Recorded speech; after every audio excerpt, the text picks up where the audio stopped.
Good evening, one and all. What is good, people? We are back. It is transfer talk time. KG's in the building. Now, I don't know how this one's going to go today because we got a few things to update, a few things to talk about, and I just want to get the general feel of the live audience. But we're not really doing much. Let's be real. We're not doing much at this point in time. We'll get into the news cycle in just a moment. But yeah, and also I'm a bit warm, so let's be sensible in the chat. I like comments like this. How can you like a video if you haven't watched yet? Well, Tamps the man with this free comment here.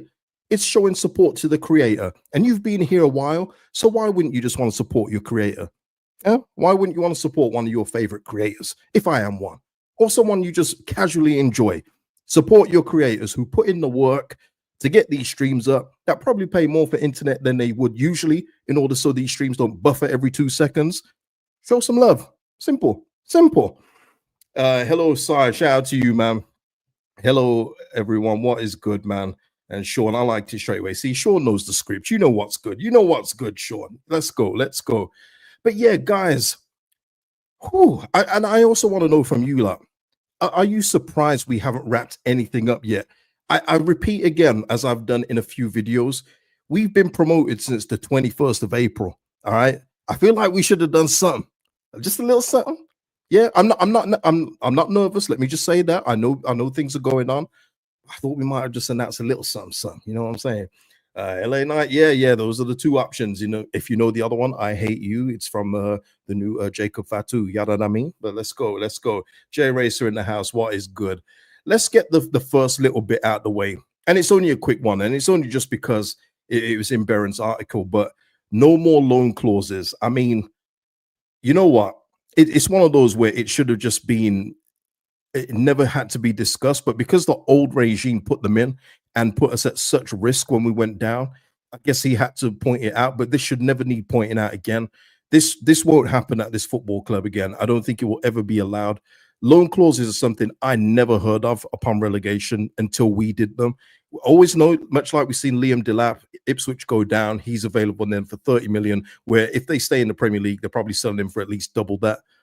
You will always have to have relegation release clauses for a club like where we are. There's even clauses in players that sign for bigger teams, a different kind of clauses, whether the relegation release clauses, or if we don't qualify for Champions League, I can go to a Champions League club for such and such fee. There's all kinds of clauses, but at least now we know, and I think it was pretty obvious, there'll be no relegation loan release clauses, and we'll just leave it at that. Gavin here saying Sesko will take a while to get over the line. Yeah. I mean, that's between them and Arsenal. We're not in those conversations, I'm afraid, Gavin. Jay Racer here saying, I'm surprised we didn't try and get Hamer first, but confident we'll make the move very soon. Yeah, we'll touch on him in just a little bit later.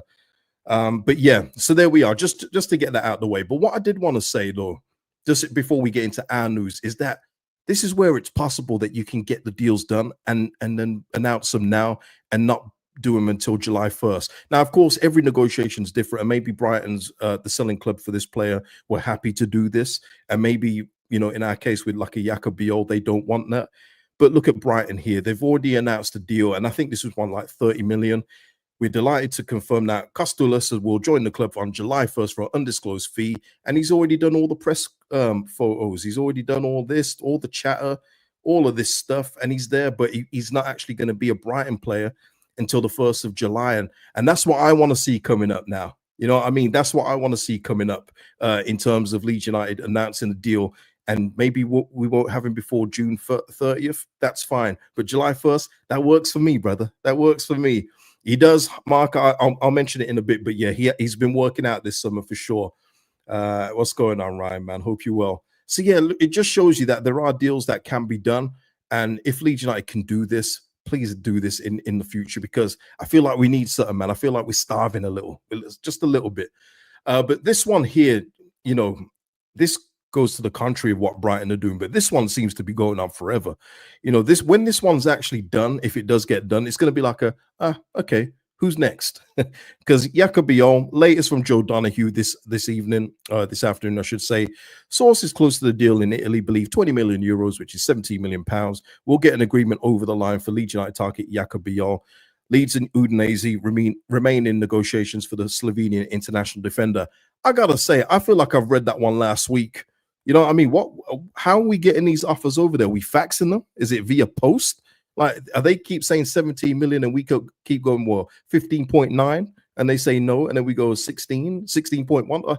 Well, what's the delay here? Because from my understanding and from when I last reported this, feels like, yeah, it feels like it's been 17 million for about a week now. And if Udinese aren't going to budge from this, and if you really want this man, which we should do, by the way, then you're going to have to go to 17. You know what I mean? I understand the art of negotiation, but sometimes if a club isn't willing to budge, or maybe it could be over the payment structure, maybe Leeds we're looking to do it over the duration of his contract or what have you. Maybe Udinese are looking for a significant amount up front and then some later. That's all behind the scenes stuff, but I do wonder what the delay is with this one. You know what I mean? Yeah, Wilf, I'm actually live on this one. Yeah, I'm actually live on this one. Shout out to you, Wilf, man.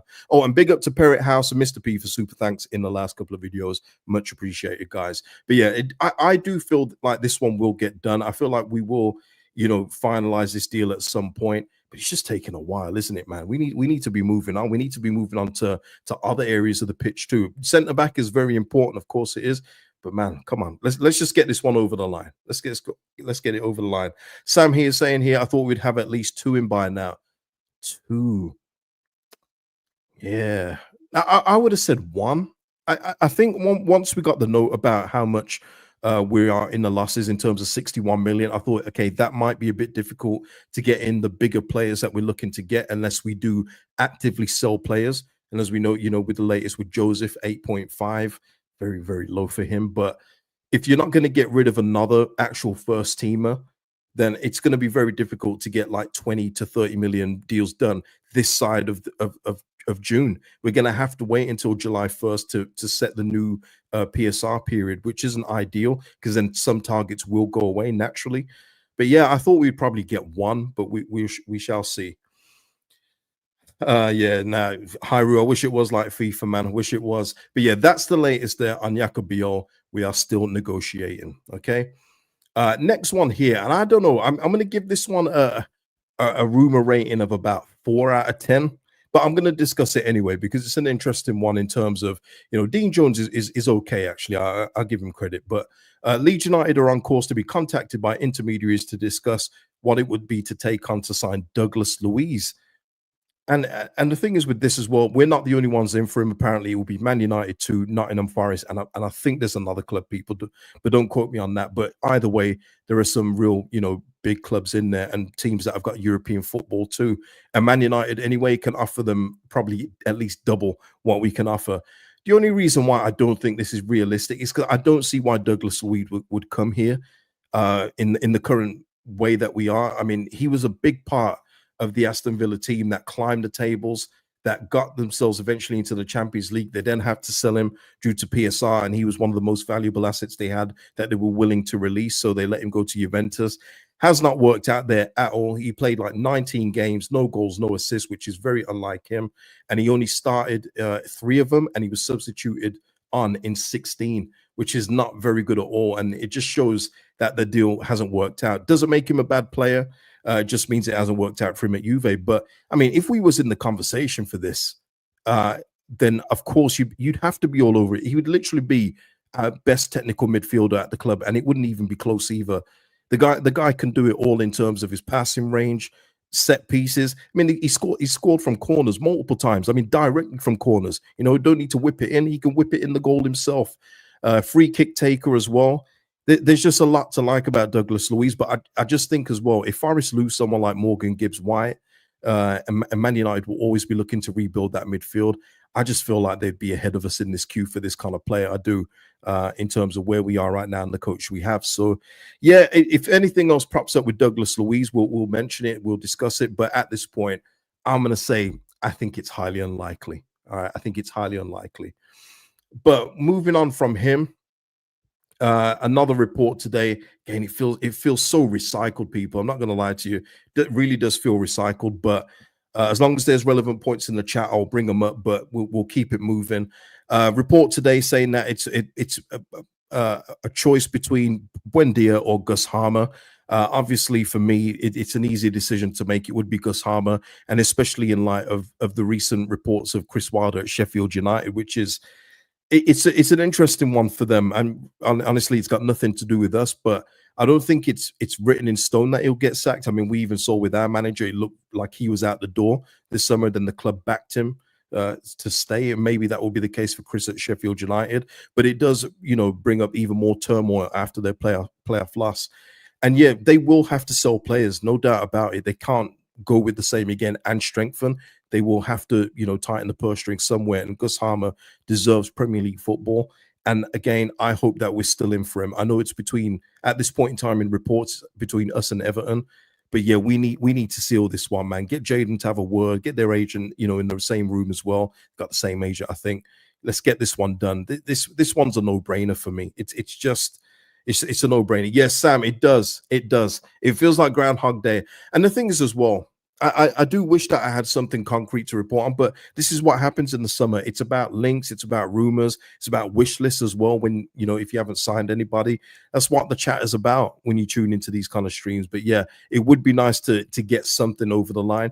But for me, yeah, Gus Hamer, yeah, please get this one done. We don't want to lose this one to Everton. Let's get this one in. And he solves so many issues in the midfield from his playing style, set pieces. I don't need to go through Gus Hamer. And as someone said earlier, I mean, if you've been watching his Insta, he's been working out in the summer, man. And for all people that think he's overweight, which he's not, he's just, thick, I don't know if I should be calling another man thick, but he is. He's like Wayne Rooney's old build. But yeah, he's been working out and he looks in tremendous shape. So, he's put himself in the shop window in that way. His conditioning has got better in that way as well. So yeah, we'll move on from this one to this one now. Again, another old link, but an update on this. Rodrigo Muniz, who's Fulham's second striker at this point, year left on his deal, and Fulham are demanding a 50 million fee to put people off. $50 million? Who do they think they kidnapped? Chelsea Clinton? Crazy stuff. But I understand they want to keep both him and Raul Jimenez. That's a good 1-2 combo to have in the Prem. But 50 million for a guy with a year left on his deal, and he plays most of the time as substitute. Yeah, you're just trying to put people off, and I understand it. But yeah, Rodrigo Muniz at this point in time, Fulham, it seems very unlikely that we're going to go in for him at that kind of price point. I don't know how I'd even feel about Leeds United going to something like 35 million for him, just from the basis of how much he's played and for the year left on his contract. I do feel like there's better value out there. I do like him a lot, though. I would not say no to Rodrigo Muniz at this point of his career. But yeah, it's one of those where Fulham are just saying, nah, we want to sign him to a new contract. Suitors, stay away. You got it, Hyru. You got it, Hyru. You got it, man. Another one. Another link here. And this comes off the back of Thomas Frank now leaving for Spurs. Yarmouk from Brentford, 25 million price tag, which is incredible. It's incredible. He is not the midfielder I would take from Brentford. I would much prefer Christian Norgard, as you guys know. But Christian Norgard signed a new contract in March, and even he was linked with a move to follow Thomas Frank. But it seems Brentford won't allow him to do that. So I don't really think Christian Norgard is on the table. But he would be the one I would take from Brentford. Yarmouk, to me, it's another one in the same vein as a on a more technical level as a Sean Longstaff. He's just more like an energizer bunny. Does a lot of the running around and pressing and all that stuff, just high energy, which is the kind of play we've been linked with so far this summer. And again, his stat line, even though he's played a lot of games in the Prem, he started 11 and he came on in 16. So, he was really used as like a bench player at best. But yeah, it's this one for me, 25 million. I mean, they paid 1.5 million. So it's clear to see what Brentford are trying to do there in terms of, getting good with their books and everything. But I don't think we should be in for 25 million for this player. I don't think you should, for players that are like Energizer Bunnies, people, I don't think you should be paying that kind of money for them unless they're sensational and they can offer you something else besides running about the pitch, getting their heat maps up. I just don't like the thought of that. 25 million for this guy. And he's done nothing of significance. Never stood out to me as well when I watched Brentford. He's just there. He's just running around the midfield, looking busy, getting on the ball, making short passes. That's not worth 25 for me, man. honestly. But yeah, we'll see if there's anything else on that. But if not, we'll let this one just run into the ether. Junior Firpo, I've given a few updates on this, but Fabrizio did put this out yesterday. Junior Firpo to Betis, here we go. 3-year deal has been signed today, which was yesterday. He will become a Betis player. And listen, good luck to Junior, man. That's why I would say to him, man, he's done the right thing. Unlike his previous teammates in the last promotion stint where they stayed well beyond their welcome, he's now left it in doubt where we're going to have it next season where our left back may make a mistake and some of our fans will say that would never have happened if Firpo was there. You can already see it. I already see that comment coming. But that's good for Junior to do that, man. He's left it with a bit of doubt, even though it's pretty obvious what would have happened if he would have come to the Premier League with us. And yeah, good luck to him. That's all I'd say. It was the right transaction. Nothing against him going for free. Over the duration of his contract, it's been even split. But primarily we signed him for the Premier League, and he was a disaster there. He's done well in the past couple of years, but yeah, this is where the story should end. And yeah, good luck to him, man. Good luck to him. Tracy here. I hope we can sign Manor Solomon. The last one I said, last update I gave about that, I think Spurs want to keep him, Tracy. I think Tottenham are looking to keep him at the club. They liked his form last year. More importantly, they liked his fitness. So again, with that one, it was beneficial, wasn't it? It was a loan with no obligation. He came here to help us get promoted. He wanted to come here to get his football, legs back, if you will. And it worked out for both parties. So yeah, salute to Manor Solomon and what he did for us at the football club. But I think we will have to move on from him. I don't see this one being like a Joe Roden one where it was left for a couple of weeks and then he came along. I think Manor Solomon probably will stay at Spurs and they'll give him a look during this preseason. But listen, things can change. If Thomas Frank doesn't like what he sees in preseason, maybe he comes available again. But hopefully by then we would have done our business and it's a conversation on starter. Yeah. Kelvin here saying Pashao over Solomon all day. Yeah. I would take Pashao over Solomon. Again, that one's gone quiet. There's been no updates in regards to that from anything, so there's no point discussing it. But yeah, that's a no-brainer. Pashao all day. But yeah, but listen, people, that is it. And there's been nothing in the chat is there anything else you want to bring up as we do this? Because I'm going to try and keep these lives shorter than I have to, because I don't know if anyone likes the waffle anymore. I'm going to be honest. I think people like the short, concise content. I don't know if you guys like conversation anymore. I'm going to be real with you. Just going by my statistics on, easy for me to say, statistics on YouTube. I don't know. We shall see. Gavin here with this very silly comment. Gavin, Luiz had no goals and no assists in 26 games avoid. He was subbing most of them. Gavin, man, this silly comment, man. Come on.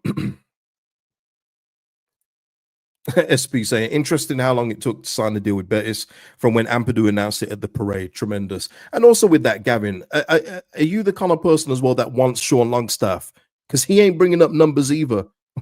And this guy has been on the pitch at the same time as either Isak, Gordon, Harvey Barnes, Inform Murphy, Bruno Guimaraes, and he hasn't been putting up no numbers either, but yet people are wetting their pants for Sean Longstaff, another Energizer Bunny merchant.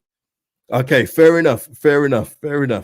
Yeah, exactly, man. For Villa, he was one of the best midfielders in the league.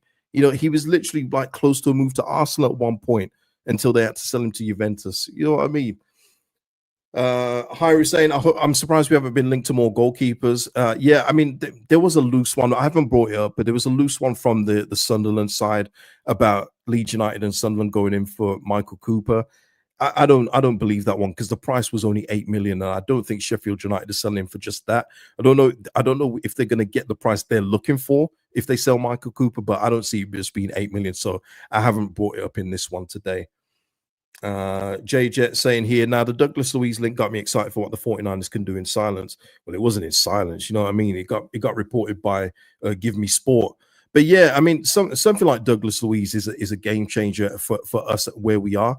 He shouldn't be coming to a club that is at this point in time fighting relegation. For me, a Forest makes definitely more sense to him, or even a Man United, because Man United, no matter how you feel about them, are still Man United, and they can offer him the money without him having to probably take a little cut here and there if he joins Leeds United, because I think he's on a very healthy packet a week. But obviously, we know how deals can be subsidized between clubs. But yeah, I think I just don't see it happening. I would love to be wrong about that one for sure, for sure.